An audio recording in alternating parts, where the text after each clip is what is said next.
Hello friends, welcome back to my YouTube channel. आज के video में मैं आपको बताऊंगी नूट्रोपिक्स के बारे में। नूट्रोपिक्स क्या होते हैं, इनकी ज़रूरत क्यों पड़ती है, इनको कब लेना चाहिए और ये कितने फ़ायदेमंद हैं। नूट्रोपिक्स ऐसे डाइटरी सप्लीमेंट्स या मेडिसिन्स होती हैं जिनका इस्तेमाल ब्रेन की पावर को बढ़ाने के लिए किया जाता है। ये मेमोरी को बढ़ाने में और फोकस को बढ़ाने में हेल्प करती हैं। प्रोटीन्स, विटामिन्स, मिनरल्स, इनके इस्तेमाल से भी मेमोरी इम्प्रूव होती है। ये आपको डाइट से भी मिल सकते हैं। कुछ नेचुरल मेडिसिन जैसे कि अश्वगंधा, ब्राह्मी, जिनको बिलोबा एक्सट्रैक्ट इत्यादि भी नूट्रोपिक्स की तरह इस्तेमाल होते हैं। वहीं बहुत सारे सिंथेटिक नूट्रोपिक्स भी मार्केट में अवेलेबल हैं। सिंथेटिक नूट्रोपिक्स को आप अपने डॉक्टर के कंसल्टेशन के बाद ही लें, क्योंकि अगर ये एक प्रिस्क्राइब ड्रग होगी तो अगर आपको कोई साइड इफ़ेक्ट आएगा तो आप अपने डॉक्टर से बात कर सकते हैं।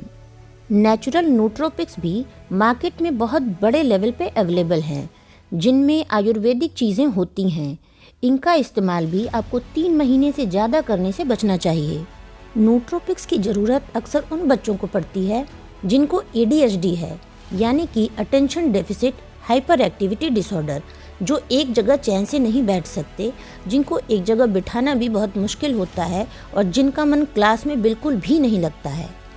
ठीक ऐसे ही ओल्ड एज में भी नूट्रोपिक्स की ज़रूरत पड़ सकती है, जब ब्रेन में एज रिलेटेड चेंजेस होने लगते हैं, जैसे कि अल्जाइमर और डिमेंशिया।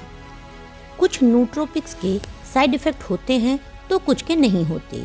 कैफीन और एल-थियोनिन भी नूट्रोपिक्स होते हैं। कैफीन तो आपको पता ही है, जो कि कॉफ़ी से मिलता है। एल-थियोनिन कैफीन के मेंटल इफ़ेक्ट को बढ़ा देता है, और अगर कैफीन से कुछ एंजाइटी होने लगती है तो उसको भी एल-थियोनिन कम कर देता है। इसीलिए इन दोनों का एक साथ लेना बहुत ही अच्छा होता है।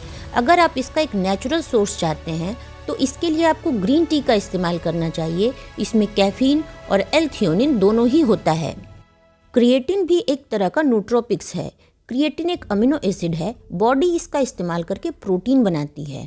ये मसल मास को बनाने में भी मदद करता है।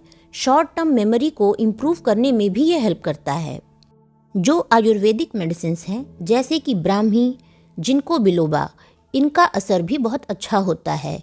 इनको भी एक साथ 3 महीने से ज़्यादा इस्तेमाल करने से बचना चाहिए, क्योंकि इसकी आदत लग सकती है। जिनको बिलोबा कॉर्टिसोल के लेवल को कम करता है, जिससे स्ट्रेसफुल सिचुएशन में ये बेनिफिशियल होता है। कुछ रिसर्चर्स ये भी कहते हैं कि ना तो ये क्लियर है कि इसका असर कितना आता है, और ना ही ये क्लियर है कि ये कितना सेफ है।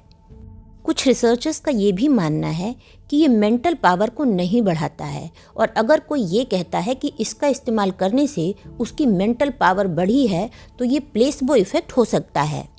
अब आप सोचेंगे कि ये प्लेसबो इफ़ेक्ट क्या होता है। अगर किसी को कोई डमी ट्रीटमेंट दिया जाए और उसको फिजिकल और मेंटल हेल्थ में इम्प्रूवमेंट नज़र आने लगे तो इसको प्लेसबो इफ़ेक्ट कहा जाता है। ठीक ऐसे ही अगर किसी को डमी ट्रीटमेंट दिया जाए या कोई इनर्ट सब्सटेंस दिया जाए जिसका कि कोई इफ़ेक्ट ना होता हो, और उसके बाद उसको नेगेटिव इफ़ेक्ट मिलने लगते हैं, तो इसको नोसिबो इफ़ेक्ट कहते हैं। जबकि जो भी चीज़ इस इफ़ेक्ट को चेक करने के लिए दी जाती है, इसका ना तो कोई पॉजिटिव इफ़ेक्ट आ सकता है और ना ही कोई नेगेटिव इफ़ेक्ट आ सकता है। नूट्रोपिक्स के इस्तेमाल से कुछ लोगों को स्ट्रेस मैनेज करने में मदद मिल सकती है, और कुछ लोगों को अच्छी नींद भी आ सकती है। इसका इस्तेमाल करने से आप बहुत ज़्यादा इंटेलिजेंट नहीं हो जाएंगे, और ये दवा तभी तक बेनिफिशियल है जब तक ये आपकी बॉडी में रहती है। अगर आपको वीडियो पसंद आया हो तो वीडियो को लाइक करें, चैनल को सब्सक्राइब करें, और वीडियोस की अपडेट आपको सही समय से मिल सके इसलिए बेल आइकन को प्रेस करना ना भूलें। धन्यवाद।